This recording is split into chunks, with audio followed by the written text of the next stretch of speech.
நீ பெரியவனா? அவர் மரித்து தீர்க்கதரிசிகளுக்கு மரித்தார்கள். உன்னை நீ எப்படிப்பட்டவனாய் இருக்கிறாய் என்றார்கள். இயேசு பிரயுத்தரமாக, என்னை மகிமைப்படுத்தினபடினாலே அந்த மகிமை வீணாய் இருக்கும். என் பிதா என்னை மகிமைப்படுத்துவர்களுக்கு அவர் உங்களை தேவன் என்று நீங்கள் சொல்கிறீர்கள். ஆயினும் நீங்கள் அவரை அறியவில்லை, நான் அவரை அறிந்திருக்கிறேன். அவரை அறியேன் என்று சொல்வதனால உங்களைப் போல நானும் பொய்யனாய் இருப்பேன். அவரை நான் அறிந்து அவருடைய வார்த்தையை கை கொண்டிருக்கிறேன். உங்கள் பிதாவாகிய ஆபிரகாம் என்னுடைய நாளைக்கு காண ஆசையாய் இருந்தான், கண்ட கலிகூர்ந்தான் என்றான். அப்பொழுது யூதர்கள் அவரை நோக்கி, உனக்கு இன்னும் 50 வயதாகவில்லையே, நீ ஆபிரகாமை கண்டாயோ என்றார்கள். அதற்கு இயேசு, ஆபிரகாம் உண்டாவதற்கு முன்பதாகவே நான் இருக்கிறேன் என்று மெய்யாகவே உங்களுக்கு நான் சொல்கிறேன் என்றார். அப்பொழுது அவர் மேல் எரியும்படி கல்களை எடுத்துக்கொண்டார்கள். இயேசு மறைந்து அவர்களை நடுவே கடந்து தேவாலயத்தை விட்டு போனார். ஆமென். அவருடைய நல்ல வார்த்தைக்காக அவருக்கு ஸ்தோத்திரம்.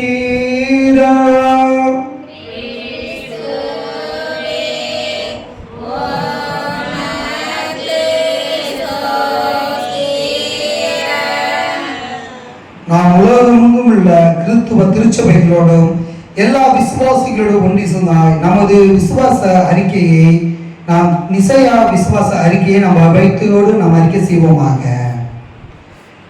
ஒரே கடவுளை விசுவாசிக்கிறேன். இவர் வானத்தையும் பூமியையும் காணப்படுகிறதும் காணப்படாததுமான எல்லாவற்றையும் படைத்தவர், எல்லா வல்ல பிதாவுமானவர். ஒரே ஆண்டவராகிய இயேசு கிறிஸ்துவை விசுவாசிக்கிறேன். இவர் கடவுளின் ஒரே பேரக்குமாரன், எல்லா கடவுளுக்கும் முன்பே பிறந்தவர் என்று பிறந்தவர், உண்டாக்கப்பட்டவர் அல்ல, பிறந்தவரே. கடவுள் என்றும் கடவுள், ஜோதி என்றும் ஜோதி, மெய்யான கடவுள் என்றும் மெய்யான கடவுள், பிதாவான ஏக வஸ்துவானவர். இவரை கொண்டு எல்லாம் உண்டாயின. இவர் மனிதராய் நமக்காக நமது ரட்சிப்பின் நிமித்தமாகும் பரலோகத்திலிருந்து இறங்கி பரிசுத்த ஆவினாலே கன்னிமரியாத்தில் பிறந்து மனிதரானார். பொந்தை பிலாத்தியில் வாழ்வு நமக்காக சிலுவையில் அறைந்து மரித்து அடக்கம் செய்யப்பட்டார். வேத வாக்கியின்படியே 3ஆம் நாள் பரலோகத்தில் ஏறி பிதாவின் வலது பக்கத்தில் வீற்றிருக்கிறார்.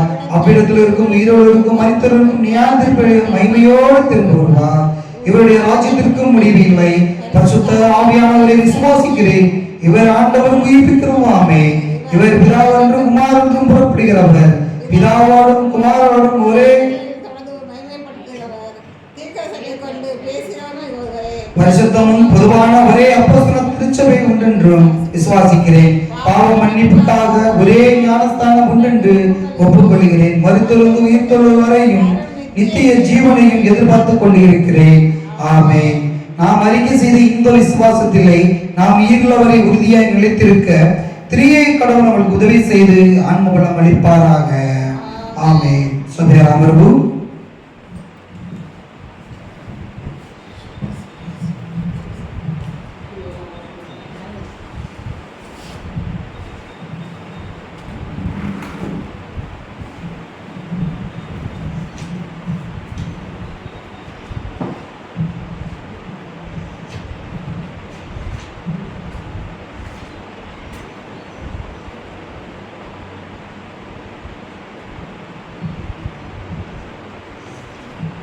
நாம் கீர்த்தனை 45வது பாடலை பாடும். தேனிலும் மயிலும் இயேசுவின் நாமம் திவ்ய மதுரதாம் என்ற பாடலை நாம் பாடுவோம். கீர்த்தனை 45.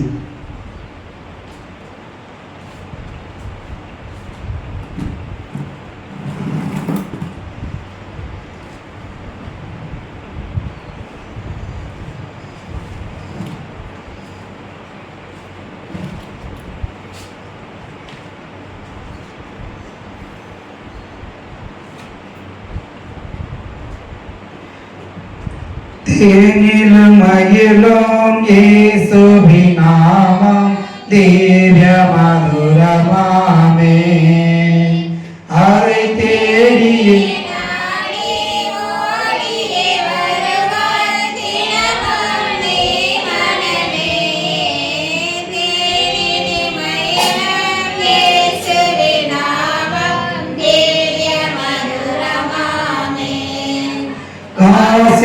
காசினிலே சமராக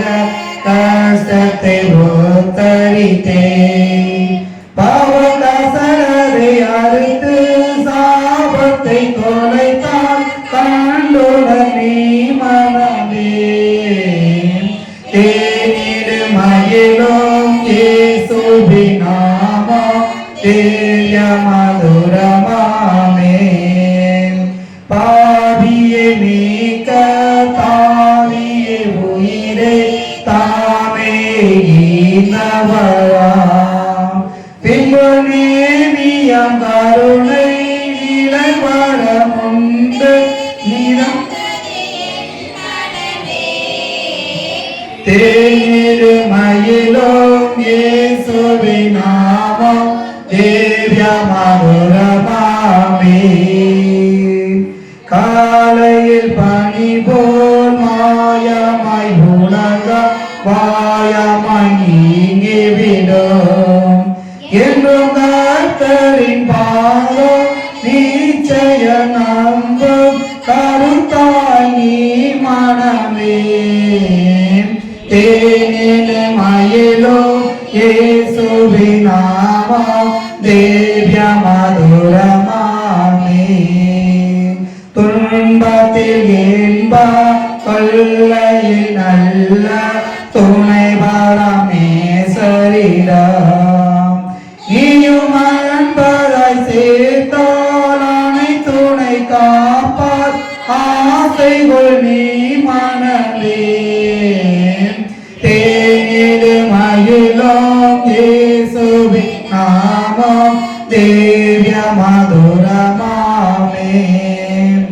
பூலோகத்தாரு மேலோகத்தாரு புகழ்ந்து போற்று நாமம். அதை போண்டு கொண்டால் தான் பொன்னகர் வாழ்வில் புகுவாயே மனமே. தேனிடு மயிலும் இயேசுவின் நாமம் திவ்ய மதுரமாமே.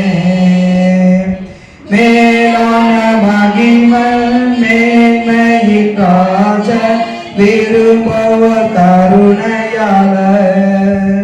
மிக்க சாலவை உவந்து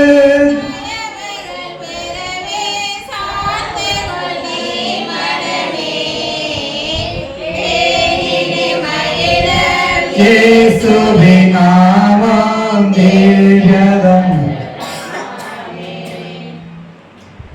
இதில் 48வது பாடலை ஒரு பாடலை மட்டும் பாடி நாம் அடுத்தபடியாக செய்தி பாடல் சொல்லுவோம். இதில் 48 இயேசுவின் நாமம் இனிதான நாமம் பாடலை பாடும். இயேசுவின் நாமம் இனிதான நாமம் இணையில்ல நாமம் என்ப நாமம்.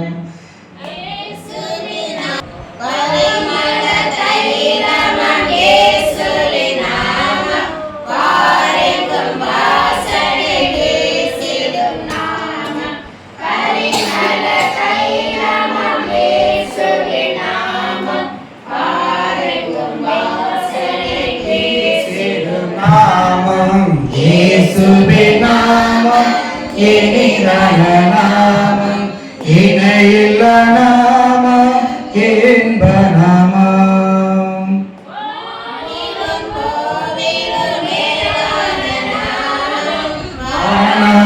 வானாதிவானவர் இயேசுவின் நாமம் வானிலும் பூவிலும் மேலான நாமம். வானாதிவானவர் இயேசுவின் நாமம் இயேசுவின் நாமம் இனிதான நாமம் இணையில்ல நாமம் என்ப நாமம். நம்முடைய பரம தந்தையாய் கடவுளிடமிருந்தும் ஆண்டவராகிய இயேசு கிறிஸ்துவிலிருந்தும் உங்களுக்கு அருளும் அமைதியும் உண்டாக இருப்பதாக. ஆமென். வாழும் பரிசுத்த ஆவியானவரே, உம்மை விசுவாசிக்கிற எங்கள் உள்ளத்தில் தங்கியிருந்து அதை உமது அன்பினால் நிரப்பியறோம். பற்பல மொழிகள் பேசும் பற்பல நாட்டினரை ஒரே விசுவாசமாய் உடையவராய் இருக்கும்படி கூட்டிச் சேர்க்கிற தேவரீர் உமது சத்தியத்தை கொண்டு எங்களை உமக்கென்று பிரதேசி சேர்கிறோம். உமது வசனமே சத்தியம் சுவாமி. ஆமென். அல்லேலூயா. ஐயா வர 1 யோவான் 1ஆம் அதிகாரம் 1 to 3 வசனங்களை வாசிப்போம். 1 யோவான்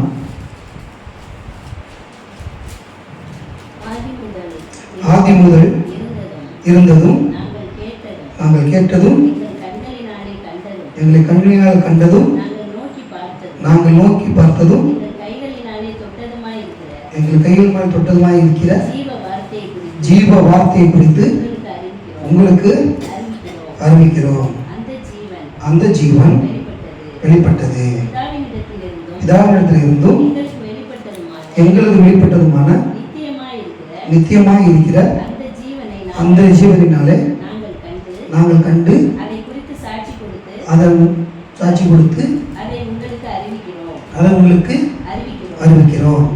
நீங்களும் எங்களோடு ஐக்கியமுள்ளவர்களாகும்படி நாங்கள் கண்டும் கேட்டும் இருக்கிறதை உங்களுக்கு அறிவிக்கிறோம்.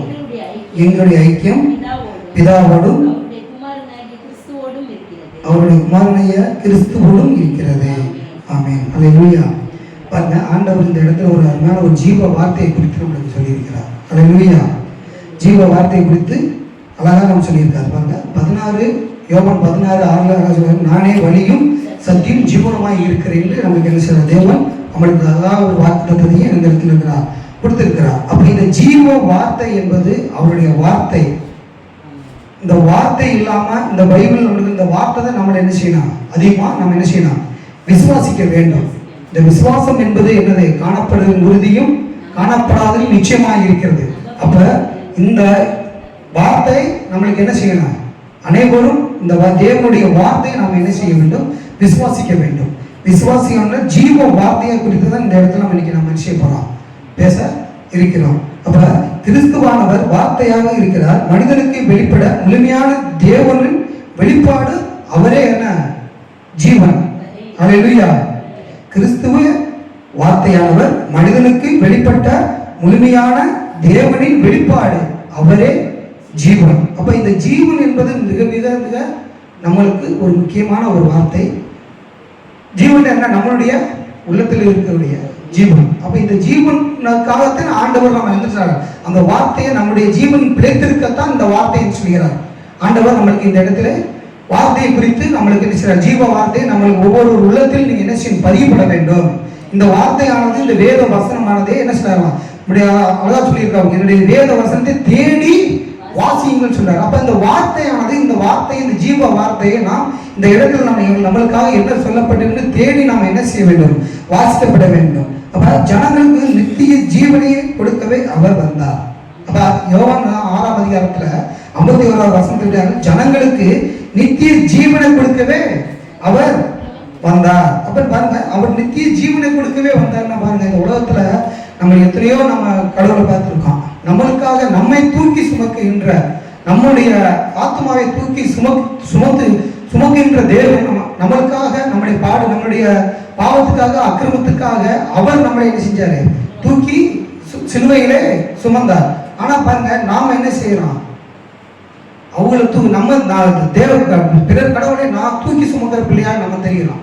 அப்படி இருக்கவே கூடாது. நம்மளை தூக்கி சுமக்கிற தேவன், அதான் இந்த வார்த்தை பைபிள். இந்த பைபிள் வார்த்தை என்ன சொல்ற, நம்மளை தூக்கி சுமக்குது.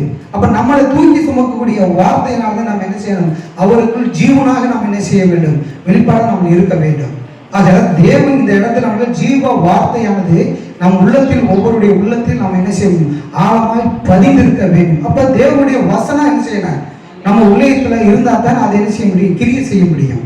ஆக இந்த இடத்துல தேவன் நம்மளுக்கு என்ன செய்யறாரு, பிடிக்கல. அப்ப மறிக்கும் வரை அவரை என்ன செய்யக்கூடாது, மறக்கக்கூடாது. மறவாதின்னு சொல்றேன். அதாவது அடுத்த காரியத்தை சொல்றேன், மறிக்கும் வரை அவரை நாம் என்ன செய்யக்கூடாது, மறக்கக்கூடாது. அப்ப கர்த்தரை மறக்காம இருக்கிறதுக்கு நம்ம என்ன செய்ய வேண்டும். உபாகமம் 6:12 சொல்லியது, அதை வாசிங்கள். உபாகமம் 6:12.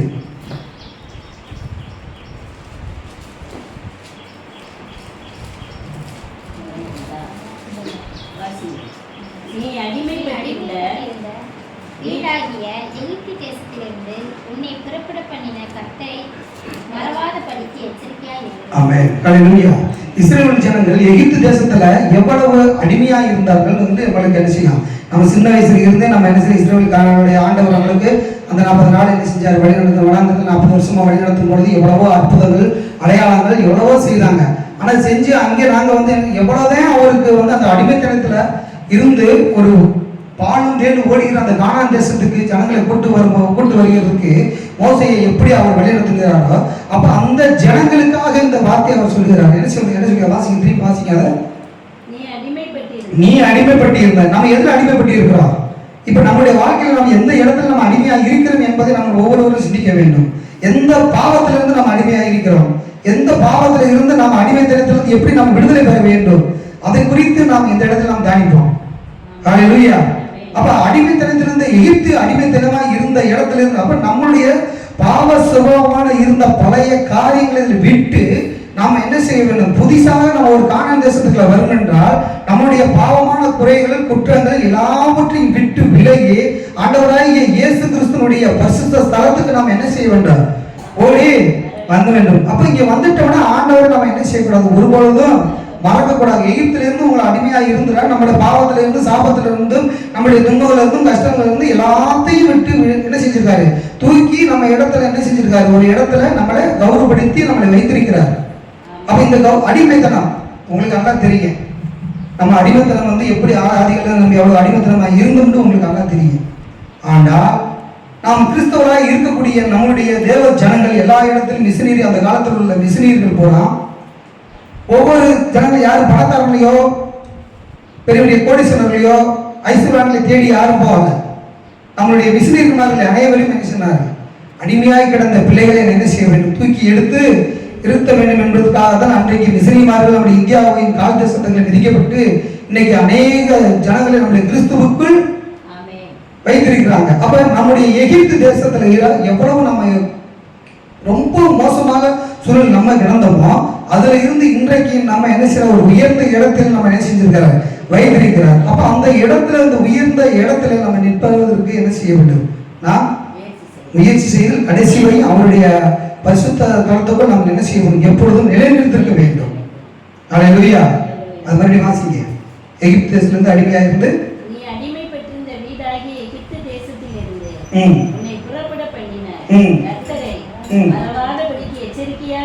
எச்சரிக்கையா இருங்க. இது ஆண்டவருடைய வேதவசனம் கடைசி காலங்களில் ஒரு எச்சரிப்பாகவே இருக்கட்டும். ஹல்லேலூயா. இது கடைசி காலங்களுடைய ஒரு எச்சரிப்பாக, எகிப்து தேசத்தில் இருந்து நம்மளுக்கு அடிமை இன்றைக்கு நாம் கடைசி காலங்களில் நமக்கு இருந்த ஒரு எச்சரிக்கை செய்தியாகவே இருக்கட்டும். தேவன் நம்மளுக்கு இந்த நாளில் நம்மளுக்கு கொடுக்கப்பட்ட இந்த செய்தி கர்த்தர் நம்மளுக்கு என்ன செஞ்சிருக்காரு? எச்சரிப்பு வசனமாக நம்மளுக்கு இந்த இடத்தில் நம்மளுக்கு கொடுத்திருக்கிறார். ஆக இந்த கடைசி காலங்களிலே நாம் என்ன செய்ய வேண்டும்? இந்த எச்சரிப்பின் எகிப்து தேசிய அடிமை தேசத்தில் இருந்து நாம் எப்படி நாம் என்ன செய்யலாம்? நம்ம விடுதலை பெற்று எப்படி கானான் தேசத்துக்கு வந்திருக்கிறார்களோ அதே போலதான் நாம் என்ன செய்ய வேண்டும்? அந்த ஜனங்கள் எப்படி ஆண்டவரை மறவாமல் இருந்து வந்தாங்களோ அதே போல நாம் இந்த சபையாகிய நம்ம என்ன செய்ய வேண்டும்? அவரை நாம் என்ன செய்யக்கூடாது? ஒரு பொழுதும் மறக்கக்கூடாது. இன்றைக்கு நாம் கௌரவமாக இருக்கிறோம் என்றால் இந்த கிறிஸ்தவம் தான். இந்த ஆண்டவராகிய இயேசு கிறிஸ்து நம்மளோட இருக்க வந்ததுனால நாம் இன்றைக்கு வரைக்கும் நாம் கௌரவமாக இருந்து வாழ்ந்து கொண்டிருக்கிறோம். அவர் நம்மளை கௌரவப்படுத்திக் கொண்டிருக்கிறார். ஹல்லேலூயா.